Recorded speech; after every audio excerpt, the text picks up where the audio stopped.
item number 1. Item number 1.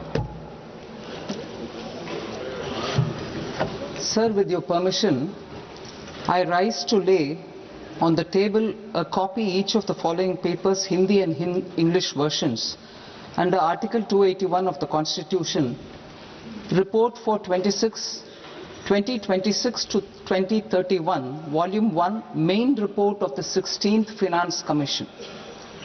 2. Report for 2026-2031, Volume 2, Annexures of the 16th Finance Commission. Number 3. Explanatory memorandum as to the action taken on the recommendations contained in the above report. Item number 2, माननीय वित्त मंत्री Nirmala Sitharaman ji.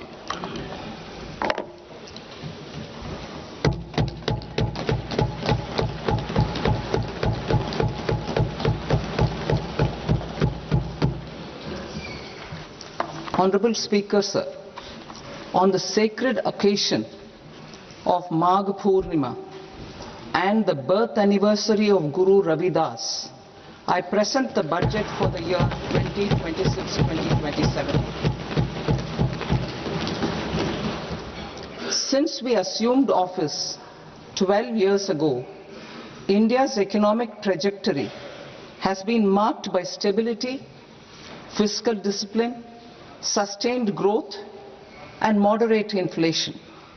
This is the result of conscious choices we have made, even in times heightened uncertainty and disruption.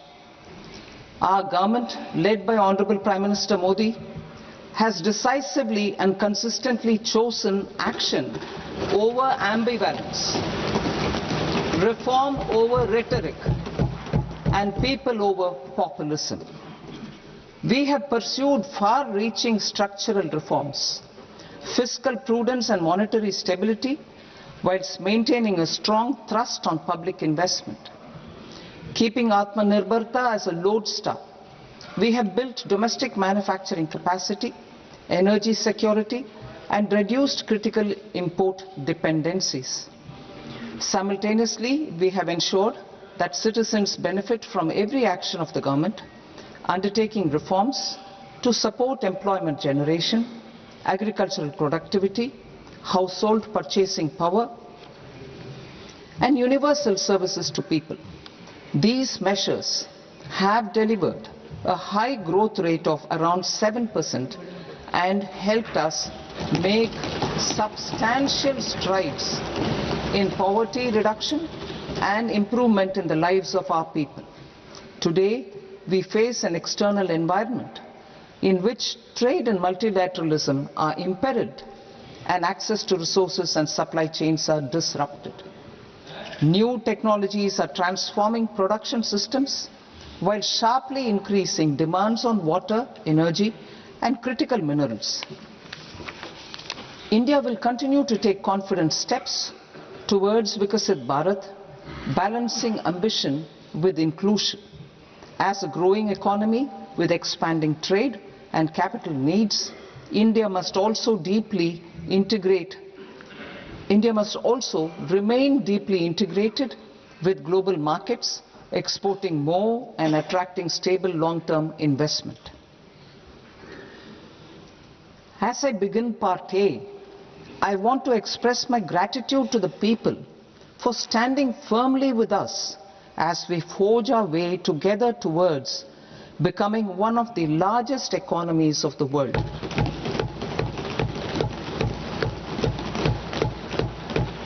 Our aim is to transform aspiration into achievement and potential into performance as we ensure that the dividends of growth reach every farmer, the scheduled caste, the scheduled tribes, the nomads, the youth, the poor, and the women. In Viksit Bharat Young Leaders Dialogue 2026, several innovative ideas were shared with our Prime Minister, which have inspired many of the proposals, making this a unique Yuva Shakti-driven budget. Our government's Sankalp is to focus on our poor, underprivileged and the disadvantaged. To deliver on this sankalp, and given that this is the first budget prepared in Kartavya Bhavan, we are inspired by three Kartavya. Our first Kartavya is to accelerate and sustain economic growth by enhancing productivity and competitiveness and building resilience to volatile global dynamics. Our second Kartavya is to fulfill aspirations of our people and build their capacity, making them strong partners in India's path to prosperity. Our third Kartavya, aligned with our vision of Sabka Saath, Sabka Vikas, is to ensure that every family, community, region and sector has access to resources, amenities and opportunities for meaningful participation. This threefold approach requires a supportive ecosystem. The first requirement is to sustain the momentum of structural reforms, continuous, adaptive and forward-looking. Second, a robust and resilient financial sector is central to mobilizing savings, allocating capital efficiently and managing risks. Third, cutting-edge technologies, including AI applications, can serve us as force multipliers for better governance. Reform Express. Our government has undertaken comprehensive reforms towards creating employment, boosting productivity and accelerating growth. After the Prime Minister's announcement on Independence Day in 2025, over 350 reforms have been rolled out. This includes GST simplification, notification of labor codes, and rationalization of mandatory quality control orders. High-level committees have been formed, and in parallel, the central government is working with the state governments on deregulation and reducing compliance requirements. The Reform Express is well on its way and will maintain its momentum to help us fulfill our Kartavya. I now move to specific proposals.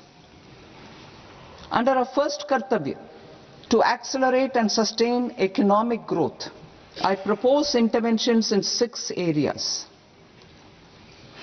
1.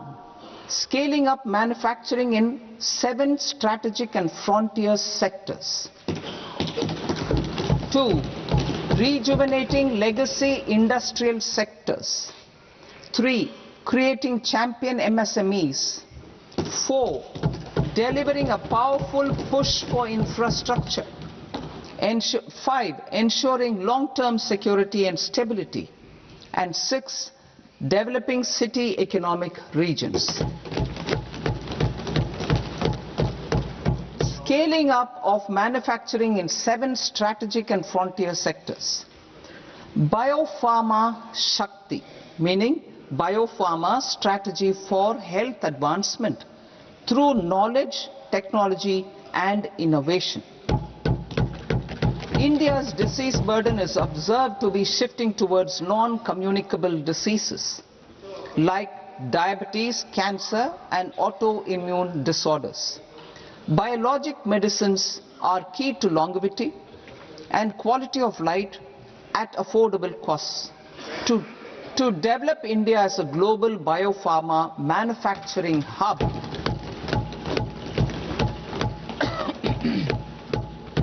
I propose the Biopharma Shakti with an outlay of 10,000 crores over the next 5 years.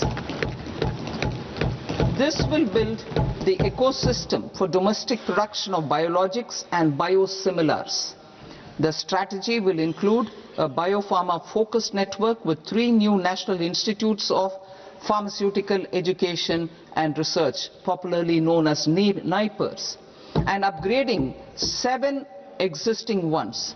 It will also create a network of 1,000 accredited India clinical trials sites We propose to strengthen the Central Drug Standard Control Organization to meet global standards and approve timeframes through and approval timeframes through a dedicated scientific review cadre and specialists. India's Semiconductor Mission 1.0 expanded India's semiconductor sector capabilities.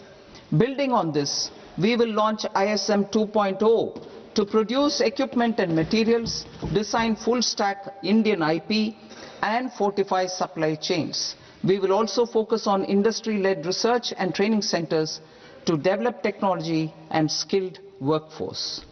The Electronics Components Manufacturing Scheme, launched in April 2025 with an outlay of 22,919 crores, already has investment commitments at double the targets. We propose to increase the outlay to 40,000 crores to capitalize on this momentum.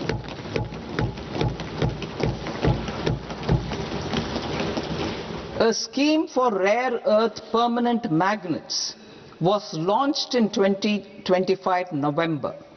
We now propose to support the mineral-rich states of Odisha, Kerala, Andhra Pradesh and Tamil Nadu to establish dedicated rare earth corridors to promote mining, processing, research and manufacturing. To enhance domestic chemical production and reduce import dependency, we will launch a scheme to support states in establishing 3 dedicated chemical parks through challenge route on a cluster-based plug-and-play model. Strong capital goods.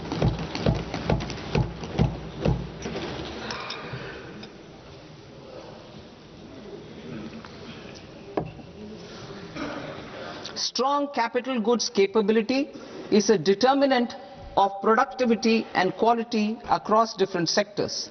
Towards building this capacity, I propose the following. High-tech tool rooms will be established by central public sector enterprises at 2 locations as digitally enabled automated service bureaus that locally design, test and manufacture high-precision components at scale and at lower cost. 2. A scheme for enhancement of construction and infrastructure equipments will be introduced to strengthen domestic manufacturing of high value and technologically advanced CIE. This can range from lifts in a multi-storied apartment or firefighting equipment in multiplexes, large or small, and to tunnel boring equipments for building metros and high-altitude roads. I also propose a scheme for container manufacturing to create a globally competitive container manufacturing ecosystem with a budgetary allocation of 10,000 crores over a 5-year period. For the labor-intensive textile sector, I propose an integrated program with 5 subparts. 1. The National Fiber Scheme for self-reliance in natural fibers such as silk, wool and jute, man-made fibers and new age fibers.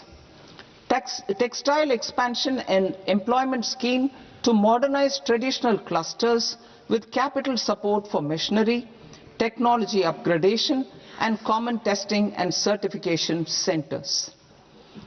3. The National Handloom and Handicraft Program to integrate and strengthen existing schemes and ensure targeted support for weavers and artisans. Tex Eco Initiative to promote globally competitive and sustainable textiles and apparels.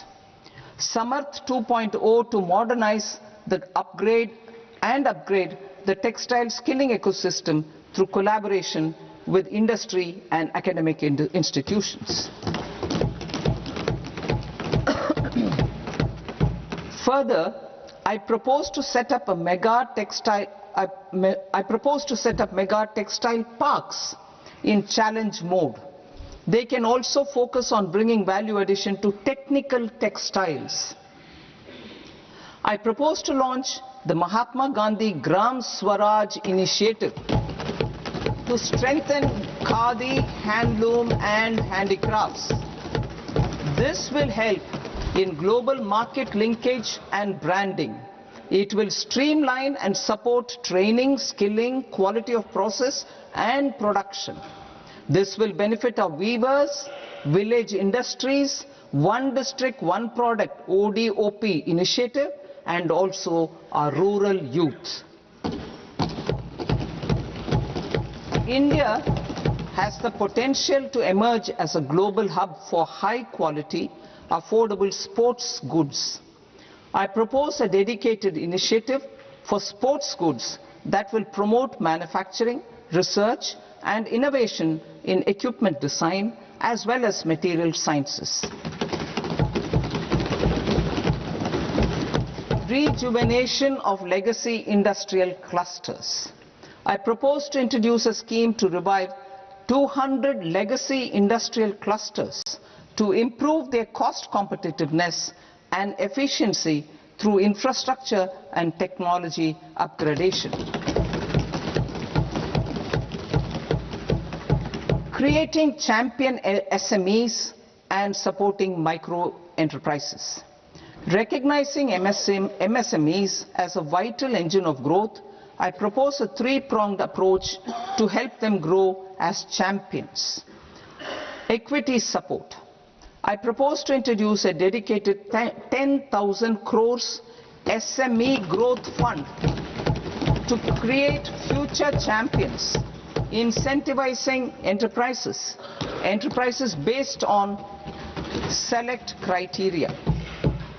I also propose to top up the Self-Reliant India Fund set up in 2021 with 2,000 crores to continue support to micro enterprises and maintain their access to risk capital. Liquidity support. With TREDS, more than 7 lakh crore has been made available to MSMEs. To leverage its full potential, I propose 4 measures. 1. Mandate TREDS as the transaction settlement platform for all purchases from MSMEs by CPSEs, serving as a benchmark for other corporates. 2. Introduce a credit guarantee support mechanism through CGTMSE for invoice discounting on TREDS platform. 3. Link GEM with TREDS for sharing information with financiers about government purchases from MSMEs, encouraging cheaper and quicker financing. 4. Introduce TREDS receivables as asset-backed securities, helping develop a secondary market, enhancing liquidity and settlement of transactions.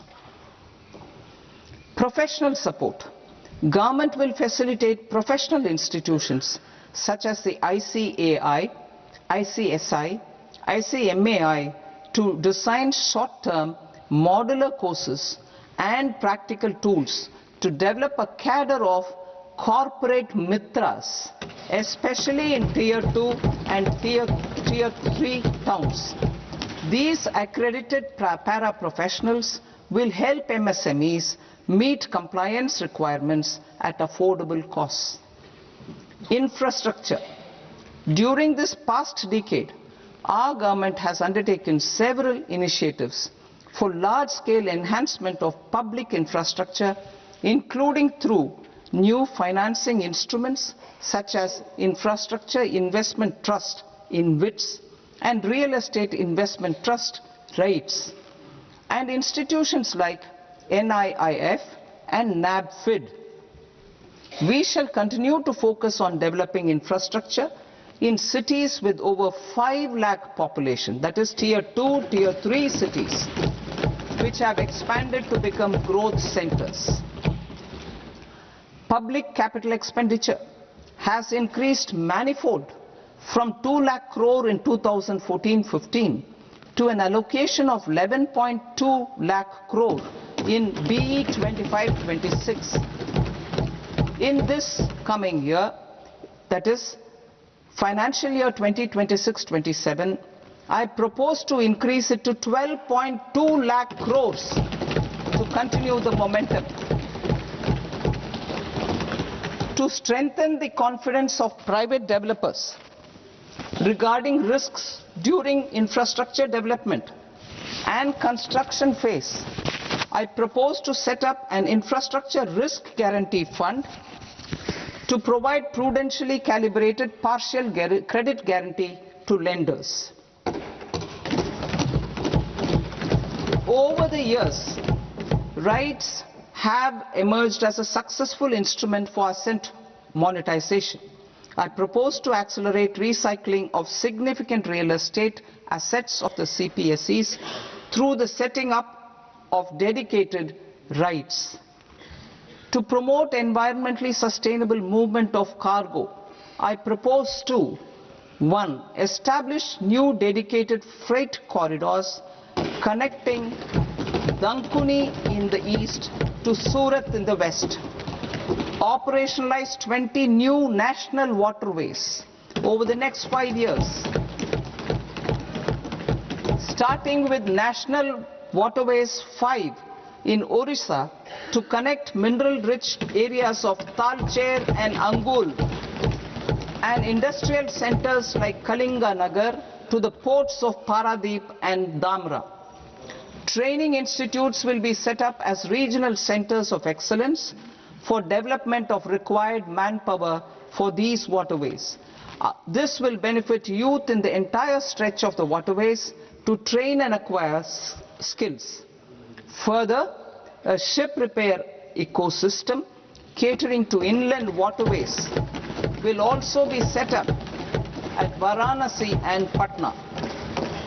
And C. Launch a coastal cargo promotion scheme for incentivizing a modal shift from rail to road to increase the share of inland waterways and coastal shipping from 6% to 12% by 2047. To enhance last mile and remote connectivity and promote tourism, I propose to give incentives to indigenize manufacturing of seaplanes. A seaplane VGF scheme will be also introduced to provide support for operations. Carbon capture, utilization and storage. Aligning with the roadmap launched in December 2025, the carbon capture, utilization and storage technologies at scale will achieve higher readiness and in end-use application across 5 industrial sectors, including power, steel, cement, refineries and chemicals. An outlay of 20,000 crore is proposed over the next 5 years for this purpose. City economic regions. Cities are India's engines of growth, innovation and opportunities. We shall now focus on Tier 2, Tier 3 cities and even temple towns which need modern infrastructure and basic amenities. This budget aims to further amplify the potential of cities to deliver the economic power of agglomerations by mapping city economic regions based on their specific growth drivers. An allocation of 5,000 crore per CER over 5 years is proposed for implementing their plans through a challenge mode with a reform-cum-result-based financing mechanism. In order to promote environmentally sustainable passenger systems, we will develop 7 high-speed rail corridors between cities as growth connectors, namely Mumbai to Pune, Pune to Hyderabad, Hyderabad to Bengaluru, Hyderabad to Chennai, Chennai to Bengaluru, Delhi to Varanasi, Varanasi to Siliguri.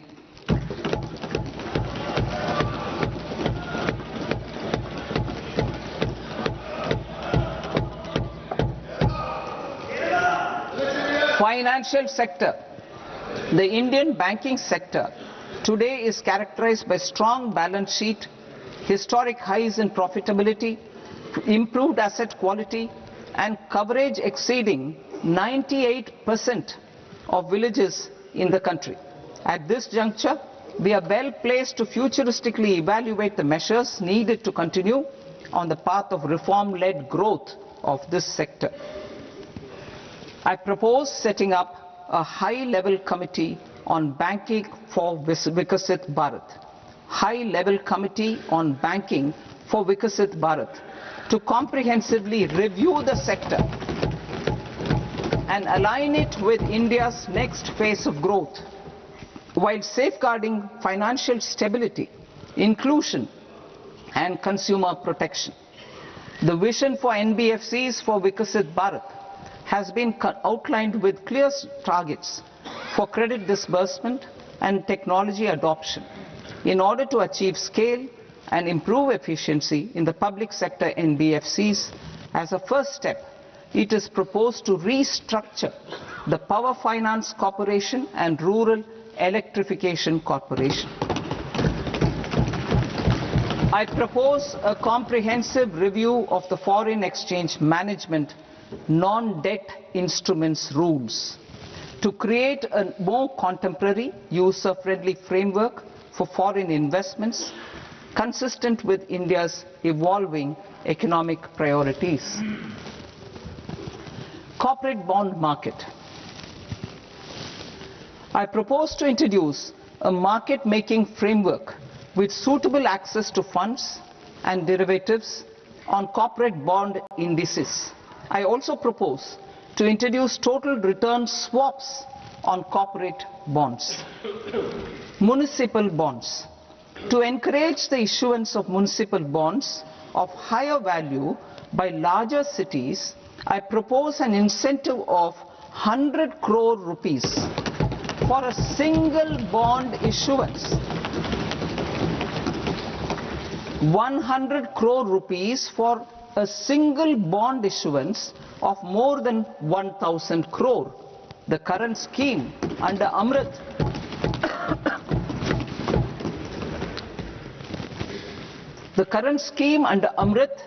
which incentivizes issuances up to 200 crores only, will also continue to support smaller and medium towns. That will also continue to support the smaller and medium towns. Ease of doing business. Individual persons resident outside India, PROI, will be permitted to invest in equity instruments of listed Indian companies through the portfolio investment scheme. It is also proposed to increase the investment limit for an individual PROI under the scheme from 5% to 10%, with an overall investment limit for all individual PROIs to 24% from the current 10%. Emerging technologies including AI. 21st century is technology driven. Adoption of technology is for the benefit of all people. Farmers in the field, women in STEM, youth keen to upskill, and Divyangjan to access newer opportunities. The government has taken several steps to support new technologies through AI Mission, National Quantum Mission, Anusandhan National Research Fund, and Research and Development and Innovation Fund. Our second kartavya is to fulfill aspirations and build capacities. Close to 25 crore individuals have come out of multi-dimensional poverty through a decade of our government's sustained and reform-oriented efforts.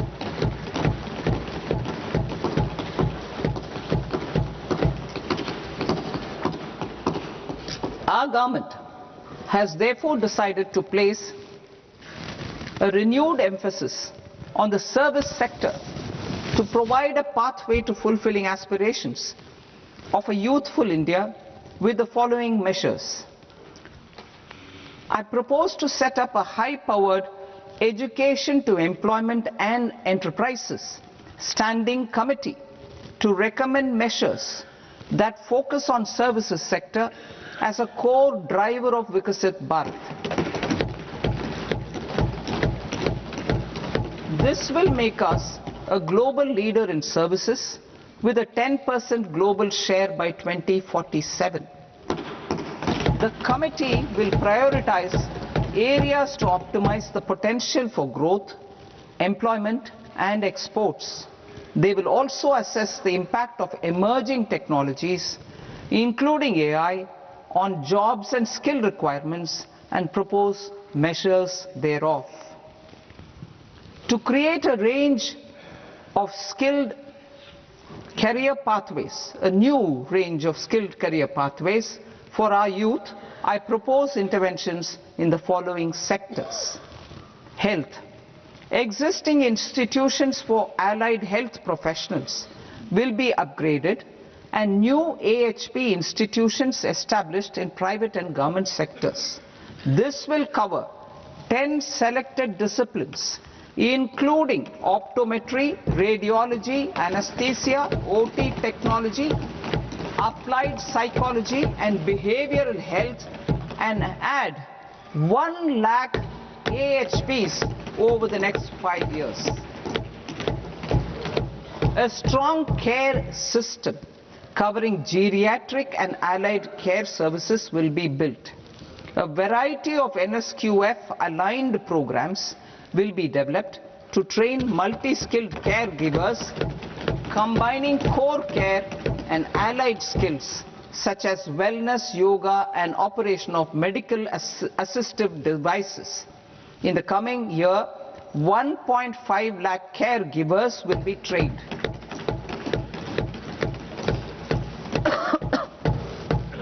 Hubs for medical value tourism. To promote India as a hub for medical tourism services, I propose to launch a scheme to support states in establishing 5 regional medical hubs in partnership with the private sector. These hubs will serve as integrated healthcare complexes that combine medical, educational and research facilities. They will have Ayush centers, medical value tourism facilitation centers and infrastructure for diagnostics, post-care and rehabilitation. These hubs will provide diverse opportunities, job opportunities for health professionals, including doctors and AHPs. Ancient Indian yoga, already respected in several parts of the world, was given a mass global recognition when Honorable Prime Minister took it to the UN. Post-COVID, Ayurveda gained a similar global acceptance and recognition. Exporting quality Ayurveda products helps farmers who grow the herbs and youth who process the products. To meet growing global demand, a few more steps are being taken. I propose to 1. Set up 3 new All India Institutes of Ayurveda. 2. Upgrade Ayush pharmacies and drug testing labs for higher standards of certification ecosystem and make available more skilled personnel. 3. Upgrade the WHO Global Traditional Medicine Center in Jamnagar to bolster evidence-based research, training and awareness for traditional medicine. Animal husbandry. Livestock contributes to close to 16% of farm income, including of poor and marginal households. To scale up availability of veterinary professionals by more than 20,000, I propose to roll out a loan-linked capital subsidy support scheme for establishment of veterinary and para-veterinary colleges, veterinary hospitals, diagnostic laboratories, and breeding facilities in private sector. Collaboration between Indian and foreign institutions will also be facilitated. Orange economy. India's animation, visual effects, gaming and comics sector, AVGC sector, is a growing industry projected to require 2 million professionals by 2030. I propose to support the Indian Institute of Creative Technologies, Mumbai, in setting up AVGC content creator labs in 15,000 secondary schools all over the country and 500 colleges. The Indian design industry is expanding rapidly, and yet there is a shortage of Indian designers. I propose to establish, through challenge route, a new National Institute of Design to boost design education and development in the eastern region of India. Education. Our government will support states through challenge route in creating 5 university townships in the vicinity of major industrial and logistics corridors. These planned academic zones will host multiple universities, colleges and research institutions, skill centers and residential complexes. In higher education, STEM institutions, prolonged hours of study and laboratory work pose some challenges for girl students. Through VGF, viability gap funding and capital support, one girls' hostel will be established in every district.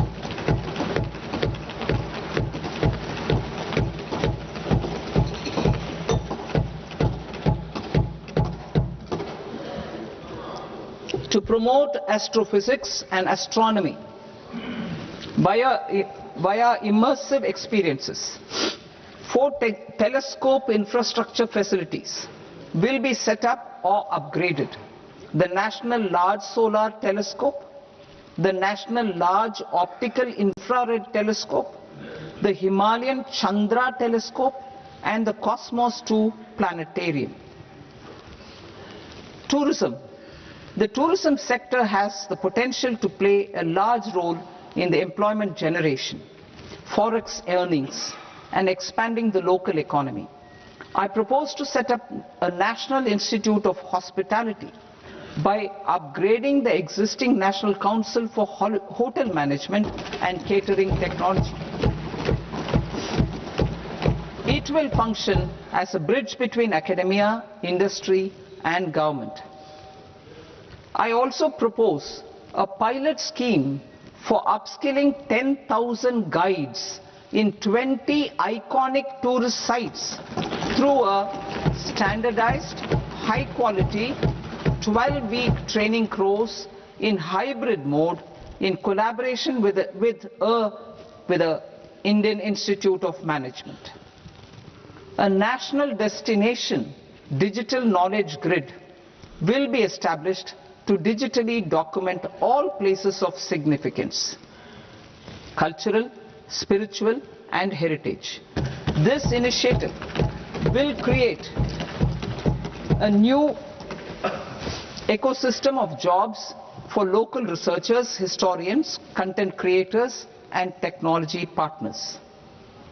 India has the potential and opportunity to offer world-class trekking and hiking experience.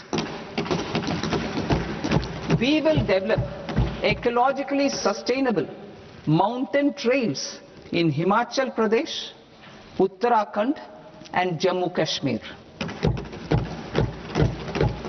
Also in Araku Valley in the Eastern Ghats and Podigai Malai in the Western Ghats. Turtle trails along key nesting sites in the coastal areas of Odisha, Karnataka and Kerala.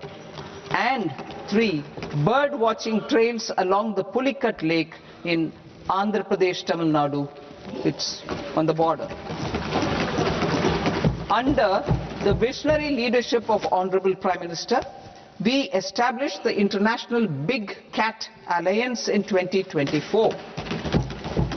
This year, India is hosting the first ever Global Big Cat Summit, where heads of governments and ministers from 95 range countries will deliberate on collective strategies for conservation. Heritage and culture tourism. I propose to develop 15 archaeological sites, including Lothal, Dholavira, Rakhi-Gadi, Adichanallur, Saranath, Hastinapur, and Leh Palace into vibrant experiential cultural destinations. Excavated landscapes will be open to the public through curated walkways. Immersive storytelling skills and technologies will be introduced to help conservation labs, interpretation centers, and guides. The sports sector provides multiple means of employment, skilling, and job opportunities. Taking forward the systematic nurturing of sports talent which is set in motion through the Khelo India program earlier, I propose to launch a Khelo India mission to transform the sports sector over the next decade. The mission will facilitate an integrated talent development pathway supported by training centers which are foundational, intermediate, and elite levels. B, systematic development of coaches and support staff. C, integration of sports science and technology. D, competitions and leagues to promote sports culture and provide platforms. And E, development of sports infrastructure for training and competition. Our third Kartavya aligns with our vision of Sabka Saath, Sabka Vikas towards Viksit Bharat. This requires targeted efforts for 1. Increasing farmer incomes through productivity enhancement and entrepreneurship, with special attention to small and marginal farmers. B. Empowering Divyangjan through access to livelihood opportunities, training, and high-quality assistive devices. C. Empowering the vulnerable to access mental health and trauma care. D. Focus on the Purvodaya states and the Northeast region to accelerate development and employment opportunities.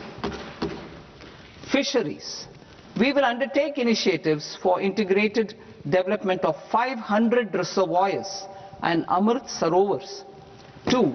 Strengthen the fisheries value chain in coastal areas and enable market linkages involving startups and women-led groups together with fish farmer producer organizations.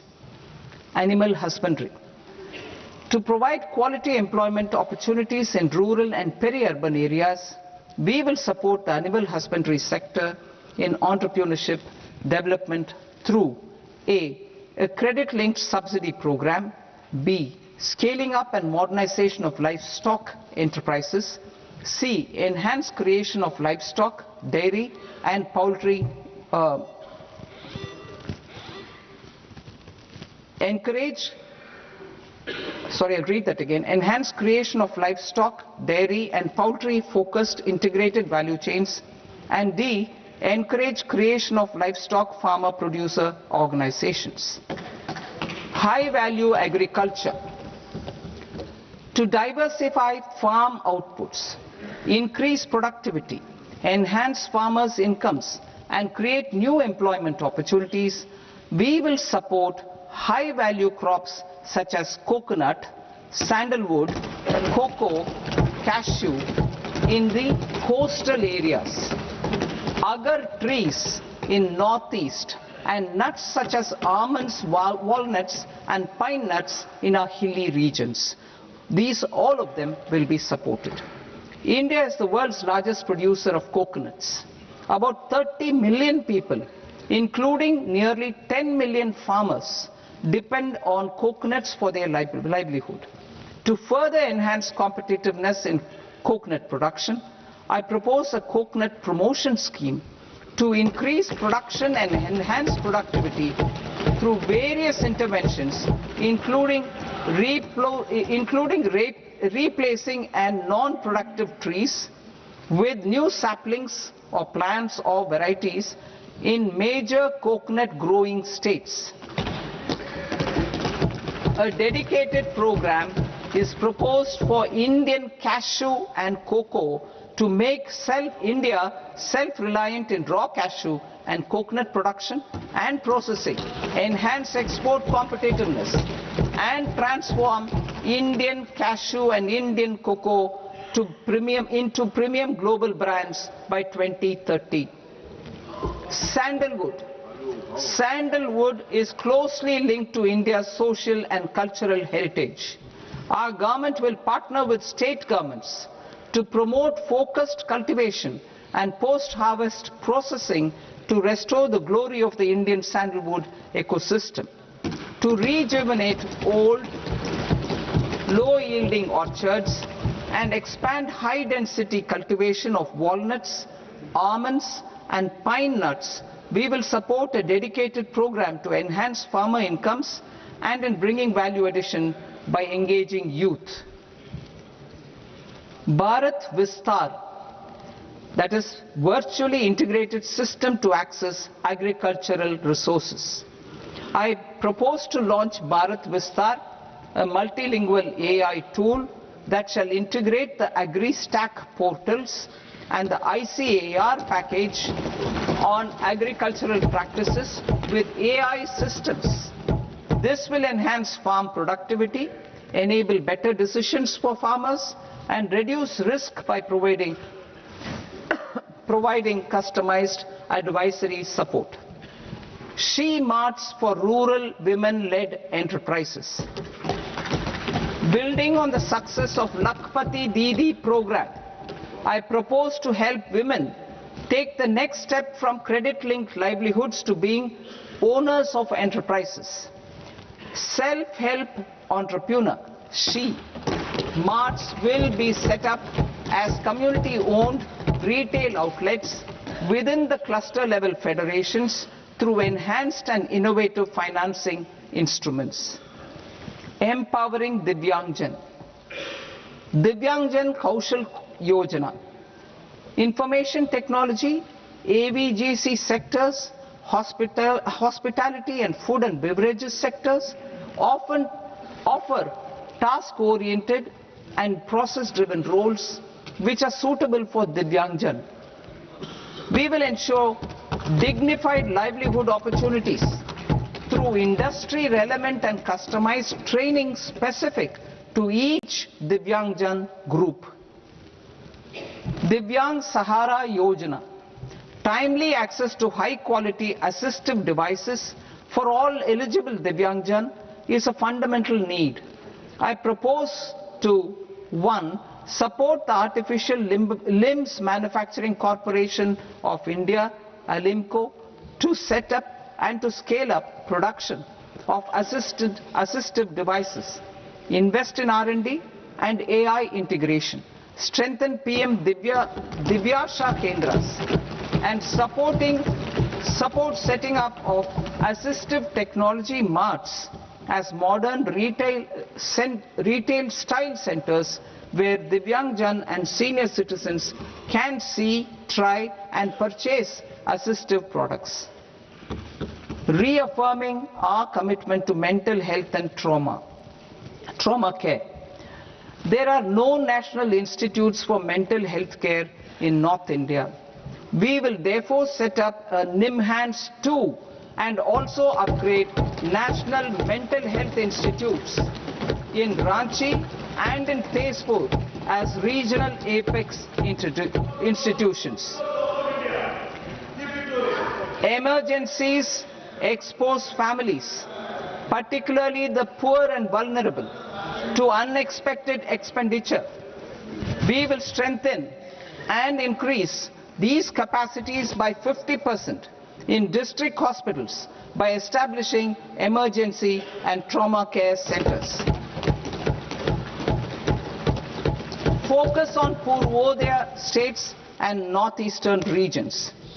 Purvodaya, I propose the development of an integrated East Coast industrial corridor with a well-connected node at Durgapur, creation of 5 tourism destinations in 5 Purvodaya states, and the provision of 4,000 e-buses. Buddhist sites in northeastern region. The northeastern region is a civilizational confluence of Theravada and Mahayana or Vajrayana traditions. I propose to launch a scheme for development of Buddhist circuits in Arunachal Pradesh, Sikkim, Assam, Manipur, Mizoram and Tripura. The scheme will cover preservation of temples and monasteries, pilgrimage interpretation centers, connectivity and pilgrim amenities. 16th Finance Commission. On 17th November 2025, the 16th Finance Commission submitted its report to the President.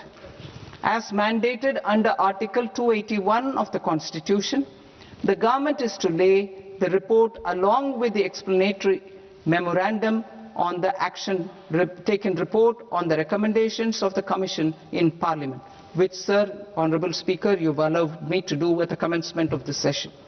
The government has accepted the recommendation of the Commission to retain the vertical share of devolution at 41%. As recommended by the Commission, I have provided 1.4 lakh crores of rupees to the states for the year 2026-2027 as Finance Commission grants.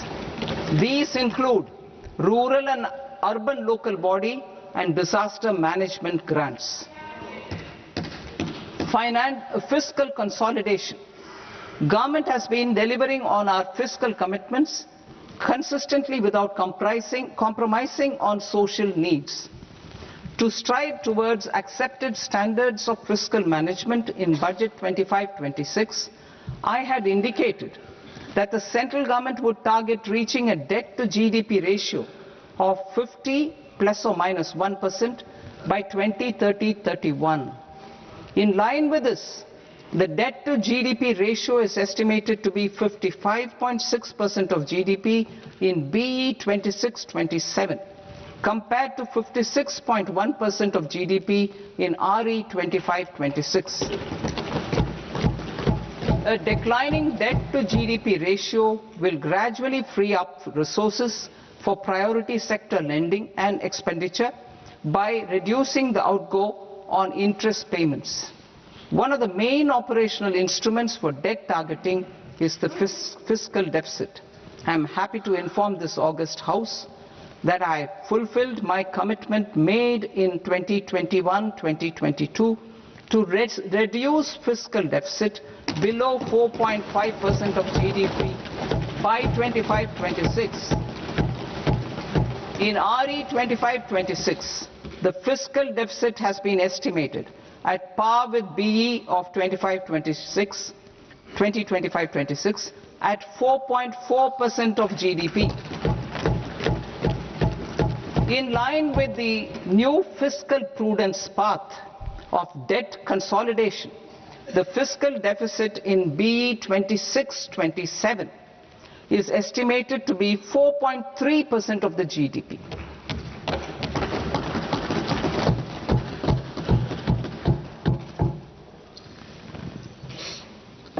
The revised estimates of the non-debt receipts are 34 lakh crore rupees, of which the centre's net tax receipts are 26.7 lakh crore. The revised estimate of the total expenditure is 49.6 lakh crore rupees, of which the capital expenditure is about 11 lakh crores. Budget estimates 2026 to 2027. Coming to 26-27, the non-debt receipts and the total expenditure are estimated as 36.5 lakh crore and 53.5 lakh crore respectively.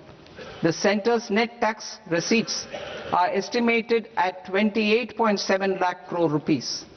To finance the fiscal deficit, the net market borrowings from dated securities are estimated at 11.7 lakh crore rupees. The balance financing is expected to come from small savings and other sources. The gross market borrowings are estimated at 17.2 lakh crore rupees. I'll now move to Part B. Part B, direct taxes.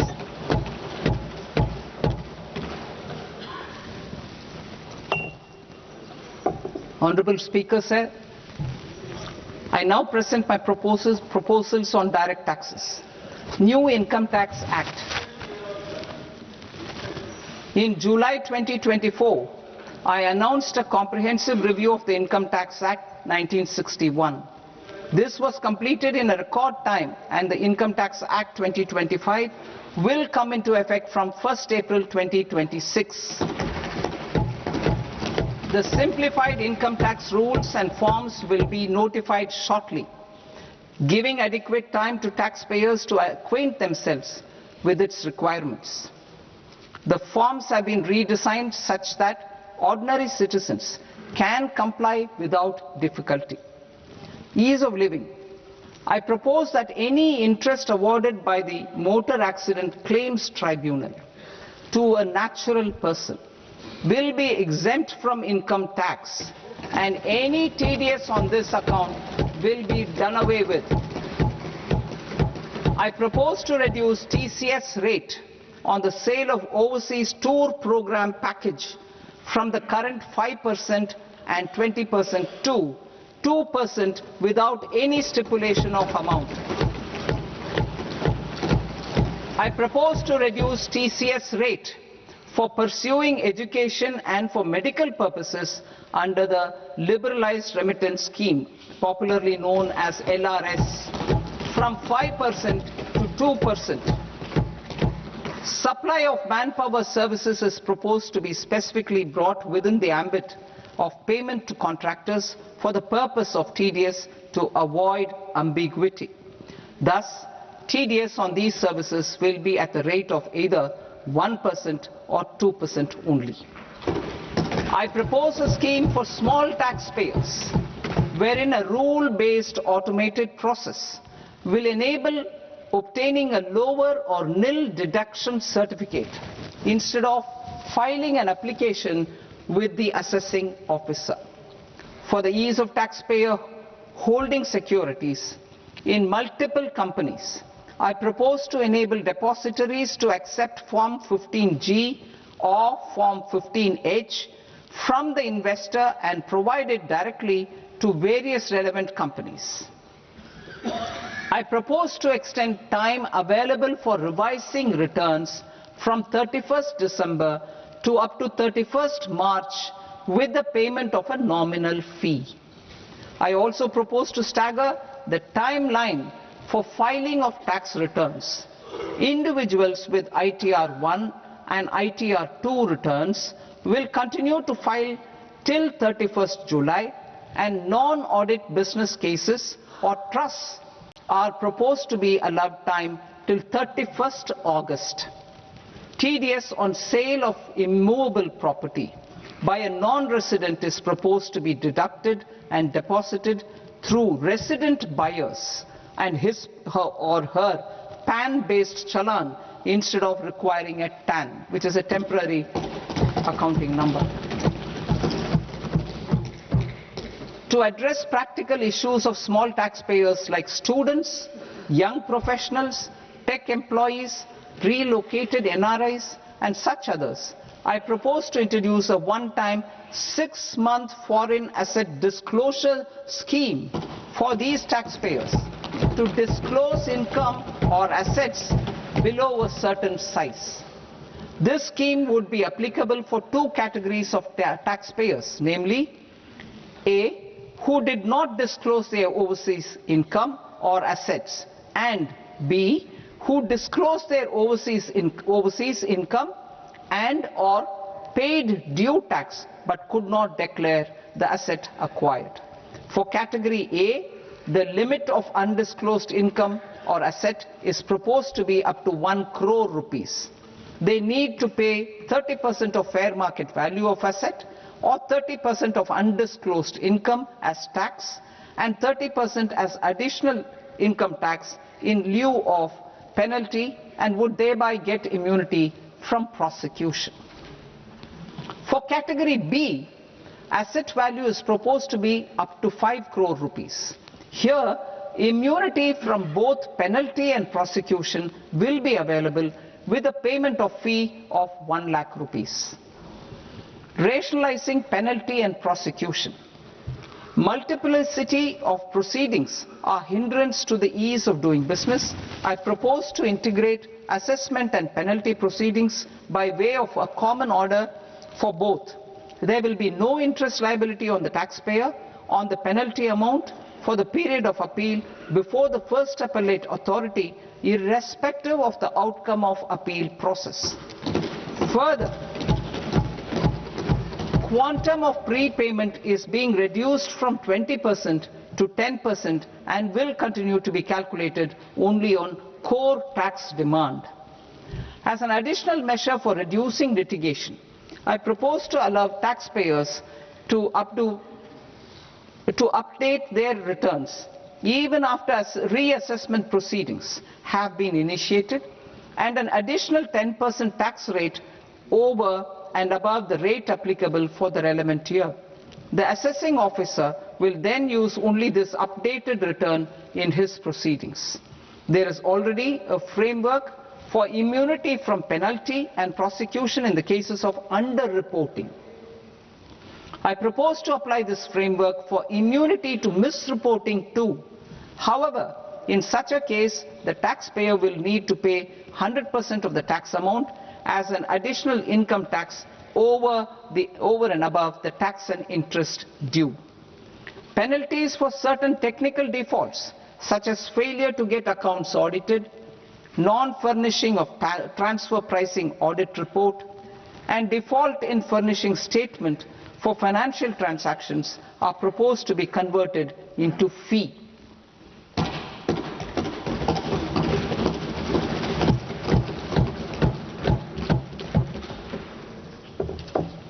I propose to rationalize prosecution framework under Income Tax Act while maintaining a careful balance for deterrence in some serious offence. Non-production of books of account and documents and requirement of tedious payment where payment is made in kind are being decriminalized. Further, minor offences will attract fine only. The remaining prosecutions will be graded commensurate with the quantum of offence. They will entail only simple imprisonment with maximum imprisonment reduced to 2 years and power to courts to convert even those into fines. There is no penalty. There is no penalty presently for non-disclosure of non-immovable foreign assets with aggregate value less than 20 lakh rupees. I propose to also provide them with immunity from prosecution with retrospective effect from 1/10/2024.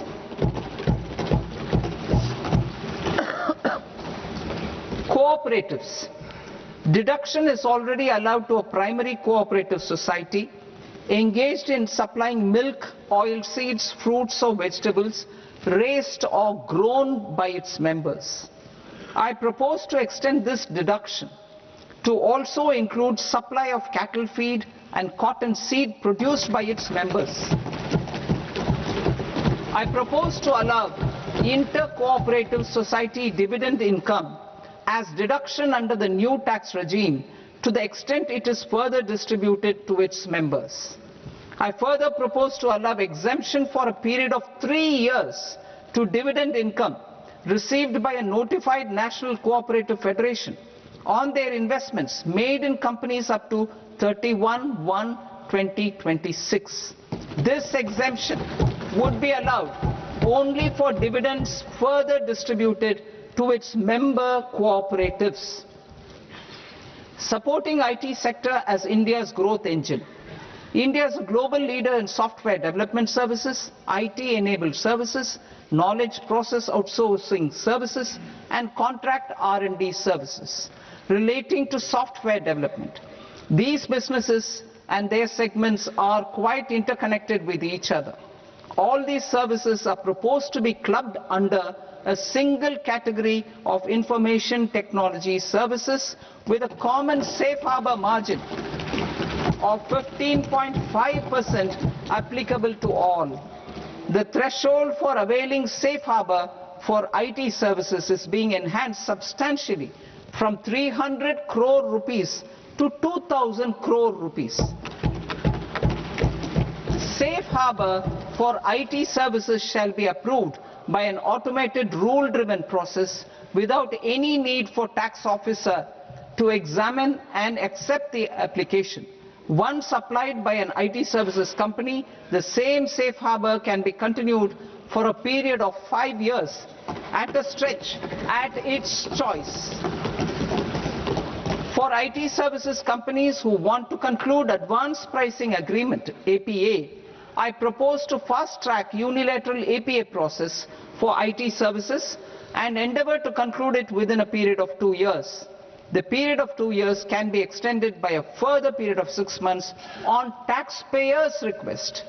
I propose to extend the facility of modified returns available to the entity entering APA to its associated entities also. Attracting global business and investment. Recognizing the need to enable critical infrastructure and boost investment in data centers, I propose to provide tax holiday till 2047 to any foreign company that provides cloud services to customers globally by using data center services from India. It will, however, need to provide services to Indian customers through an Indian reseller entity. I also propose to provide a safe harbor of 15% on cost in case the company providing data center services from India is a related entity. To harness the efficiency of just-in-time logistics for electronic manufacturing, I propose to provide safe harbor to non-residents for component warehousing in a bonded warehouse at a profit margin of 2% of the invoice value. The resultant tax of about 0.7% will be much lower than in competing jurisdictions. To provide fillip to toll manufacturing in India, I propose to provide exemption from income tax for 5 years to any non-resident who provides capital goods, equipment or tooling to any toll manufacturer in a bonded zone. To encourage vast pool of global talent to work in India for a longer period of time, I propose to provide exemption to global, non-India sourced income of a non-resident expert for a stay period of 5 years under notified schemes. I propose to provide exemption from minimum alternate tax, the MAT, to all non-residents who pay tax on presumptive basis. Tax administration. I propose to constitute a joint committee of Ministry of Corporate Affairs and Central Board of Direct Taxes for incorporating the requirements of income computation and disclosure standards, the ICDS, in the Indian Accounting Standards IND-AS itself. Separate accounting requirement based on ICDS will be done away with from the tax year 27-28. To support Prime Minister Modi's vision of homegrown accounting and advisory firms to become global leaders, I propose to rationalize the definition of accountant for the purposes of safe harbor rules. Other tax proposals. Change in taxation of buyback was brought in to address the improper use of buyback route by promoters.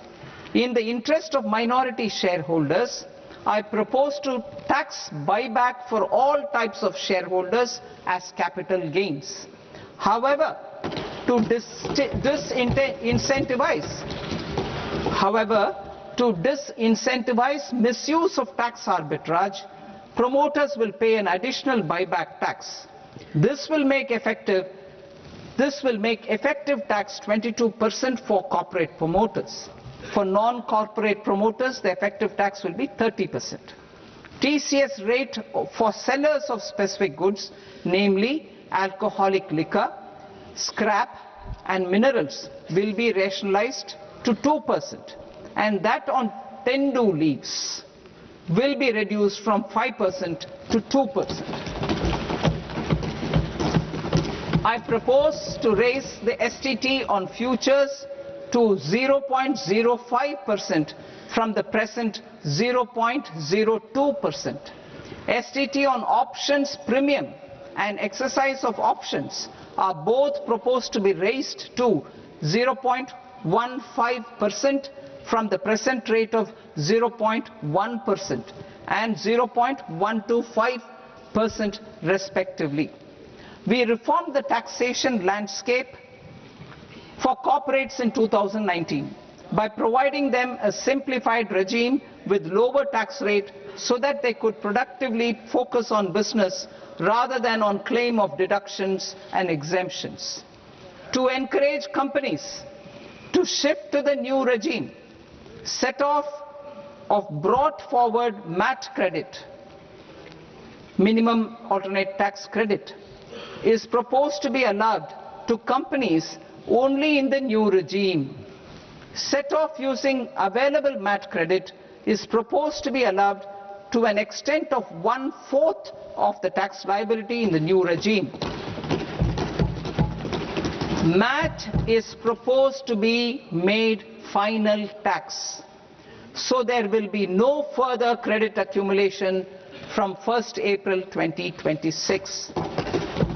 In line with this change, the rate of final tax is being reduced to 14% from the current MAT rate of 15%.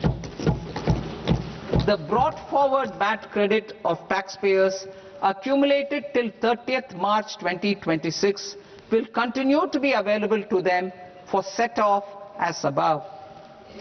Indirect taxes. I shall now take up proposals related to indirect taxes. My proposals for customs and central excise aim to further simplify the tariff structure, support domestic manufacturing, promote export competitiveness, and correct inversion in duty.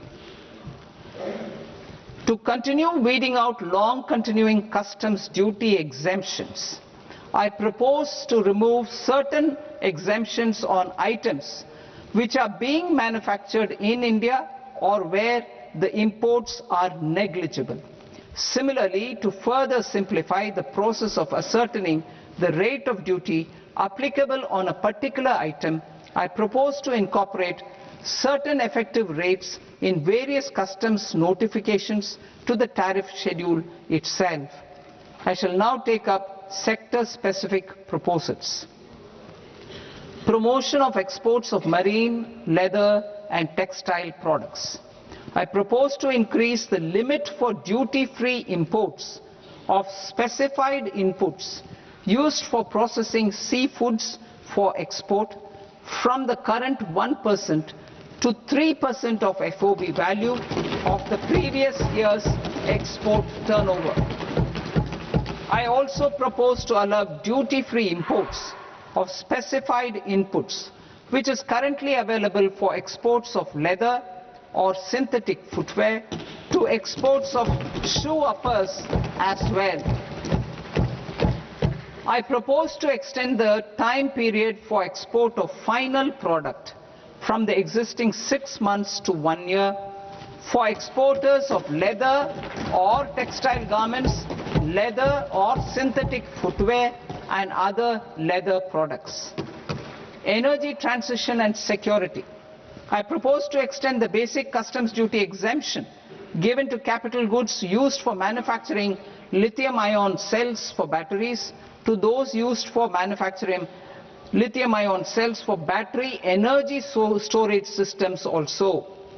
I propose to exempt basic customs duty on import of sodium antimonate for use in manufacture of solar glass.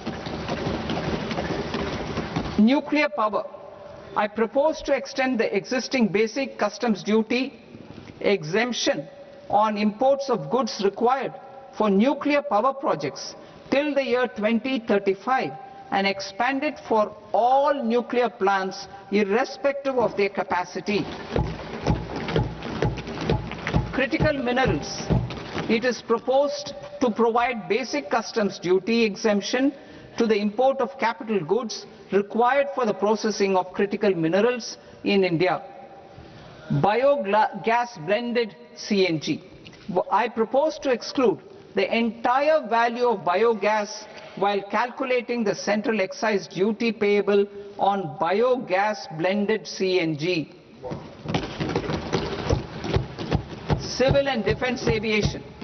I propose to exempt basic customs duty on components and parts required for the manufacture of civilian training and other aircrafts. It is proposed to exempt basic customs duty on raw materials imported for the manufacture of parts of aircraft to be used in maintenance, repair or overall requirements by units in the defense sector. Electronics.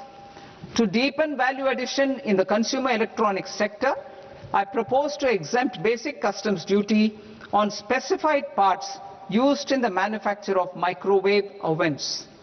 Special economic zone.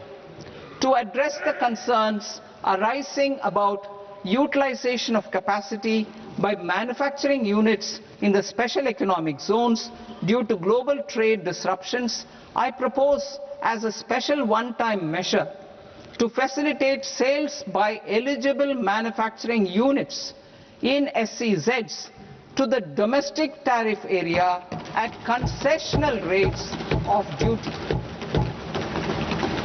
The quantity of such sales will be limited to a prescribed proportion of their exports. Necessary regulatory changes will be undertaken to operationalize the measures while ensuring level playing field for the units working in the DTA. Ease of living. To rationalize the customs duty structure for goods imported for personal use, I propose to reduce the tariff rate on all dutiable goods imported for personal use from 20% to 10%. To provide relief to patients, particularly those suffering from cancer, I propose to exempt basic customs duty on 17 drugs or medicines. I propose also to add 7 more rare diseases for the purposes of exempting import duties on personal imports of drugs, medicines and food for special medical purposes used in their treatment. Customs process. India's role and share in the global trade is poised for a major leap in line with our ambition and journey towards Viksit Bharat. In this regard, I propose many measures for custom processes to have minimal intervention for smoother and faster movement of goods and greater certainty to the trade. Trust-based systems. I propose to enhance duty deferral period for Tier 2 and Tier 3 authorized economic operators, known as AEOs, from 15 days to 30 days. I propose to provide eligible manufacturer importers the same duty deferral facility. This should encourage them to get themselves accredited as a full-fledged Tier 3 AEO in due course. To provide greater certainty and for better business planning, I propose to extend validity period of advance ruling binding on customs from the present 3 years to 5 years. In the spirit of the whole of government approach,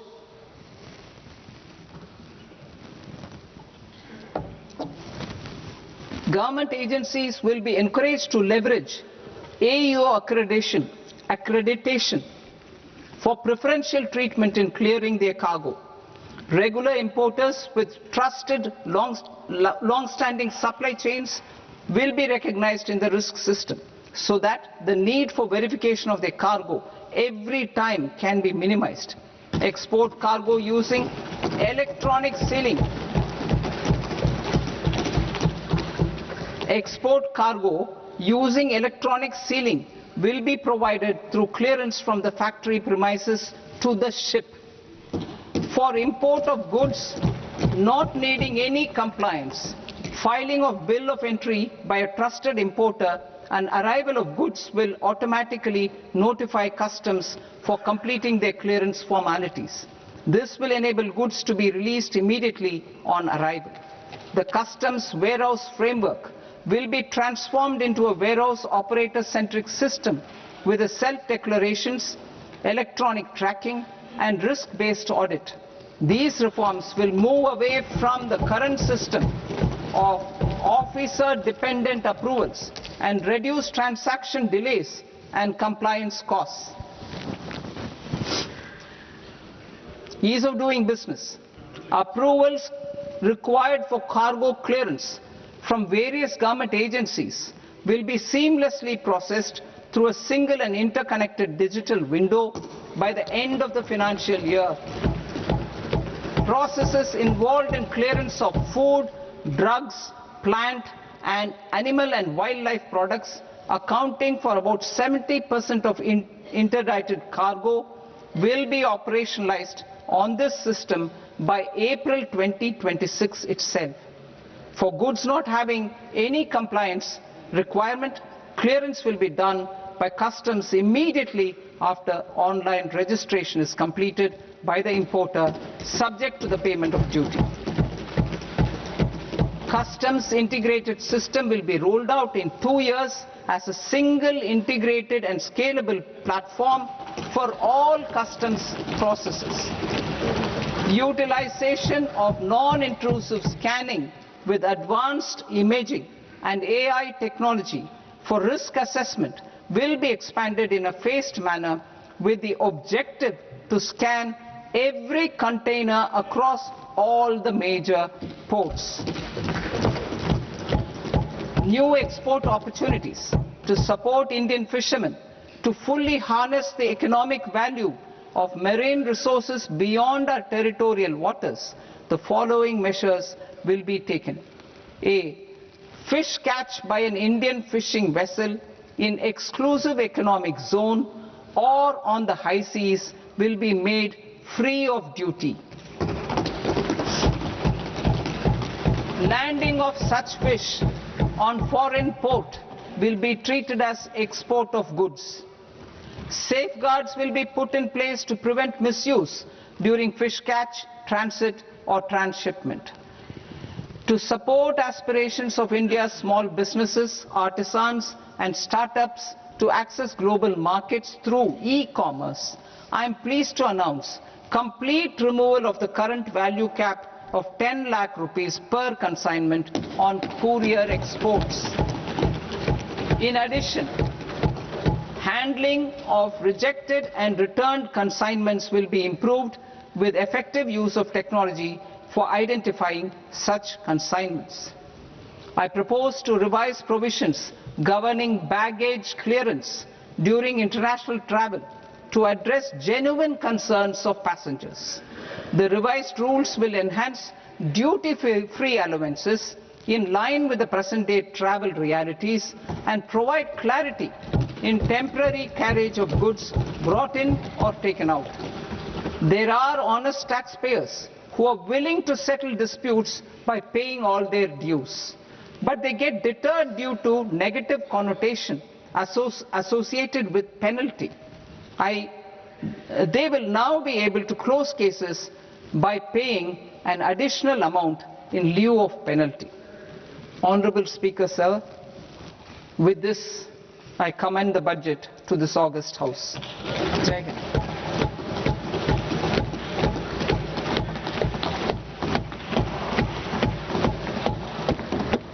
1.5 hours. Item number 3 माननीय वित्त मंत्री जी।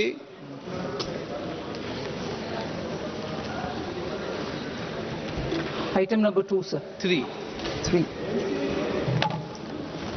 Sir, with your permission, I rise to lay on the table the following statements under Section 3(1) of the Fiscal Responsibility and Budget Management Act of 2003.